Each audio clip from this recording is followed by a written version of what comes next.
life. Nick, guess what? I have a great idea. So today's John Henry's birthday. John Henry's birthday. Hey, John Henry, happy birthday! Happy birthday! You're 10. Um, so I randomly posted that a tale of two kitties for Charlie today, but why not read John Henry's poem? I need to calm down. Um, John Henry, I wrote this poem about you, and it's awesome because you're awesome. So you know that your Aunt Tracy and Momo Nail did not forget your birthday, and we were going to go the day that y'all celebrated it, but long story short, it didn't work out. And so today's the 19th, your actual birthday. So congratulations, you are 10. You know that. So Nick, show this to John Henry. Okay, so I'm talking to John Henry. Okay, are you sitting? Are you listening, John Henry? I'm talking to you. Hi. Okay. I'm being weird. I'm forgetting who I'm talking to. John Henry, you're the best. Really, you're like my best friend. This is called John Henry the Brave.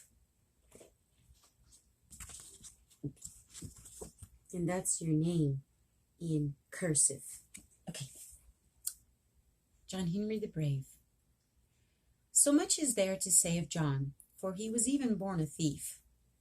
When first I held him for his mom, he stole from me without his teeth.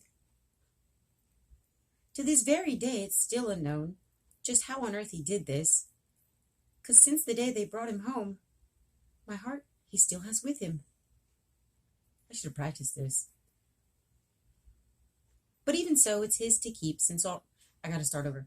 So much is there to say of John, for he was even born a thief. When first I held him for his mom, he stole from me without his teeth. To this very day it's still unknown just how on earth he did this, 'cause since the day they brought him home, my heart he still has with him. But even so, it's his to keep, since already it was his. For all he stole without his teeth were all I planned to give. True story, kid. That's weird. I don't do that in normal life. Oh, John, your Aunt Tracy's crazy.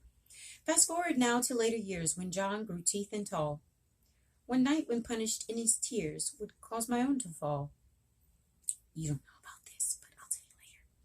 For this was when a flood arose inside his very house.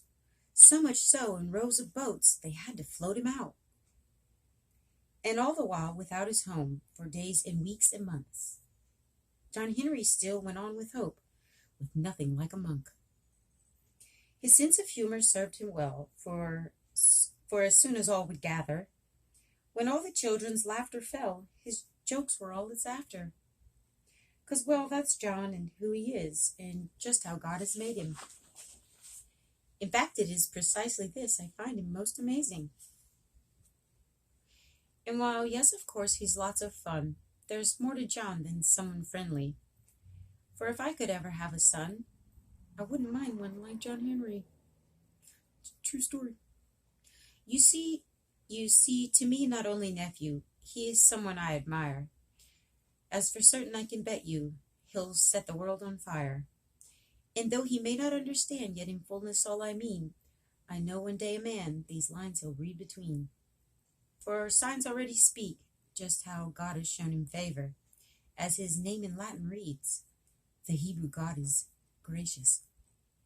And still furthermore, indeed, in Irish, God has favored. I thought that was amazing. Did you know that? You can't answer me. Now I know he's only 10, but the world is growing dark. And soon the one he'll live within, he must be set apart. Because whatever for John Henry's chosen, in whatever form the fire, by then the hearts of men so frozen will surely need a lighter. Should have had that planned. But I see John as like a spark, in which our Lord shall light a flame, while even as he swims with sharks, the holy blood will swim his veins. For the little and the young, like John Henry and the rest, afraid of what's to come, I used to feel distress. But I feared the world ahead, what may in darkness still await, as to check beneath their beds, so from monsters they were safe. But to me it then occurred just how greatly was a waste, yes, to fear the things preserved in the times where isn't grace. Even Jesus in the garden says the agony is worst, but the agony is hardest till acceptance happens first. So to try and now accept what his cross still hasn't offered is like trying to be wet just by thinking of the water. I've actually thought about that. Is it a simile or what's it called? Metaphor? I don't know if that follows, but for some reason it made sense in my head. The point is don't look for grace where the timing isn't the time for it. Like, don't fear things that aren't happening yet. It's a waste of time.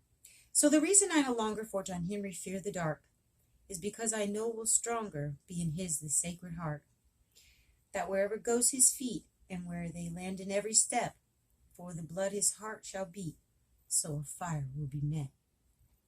But just as I have said in the lines I made a bet, yes, the fire's still ahead, by my nephew will be set. By my nephew will be set.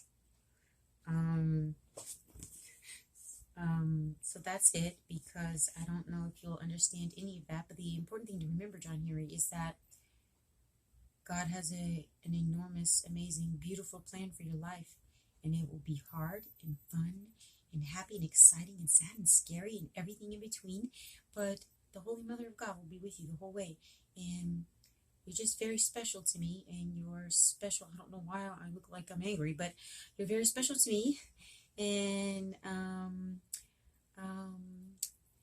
you're a great kid. You're just a swell kid, and I'm being weird now, and I love you. Bye. Happy birthday, and I'll see you soon.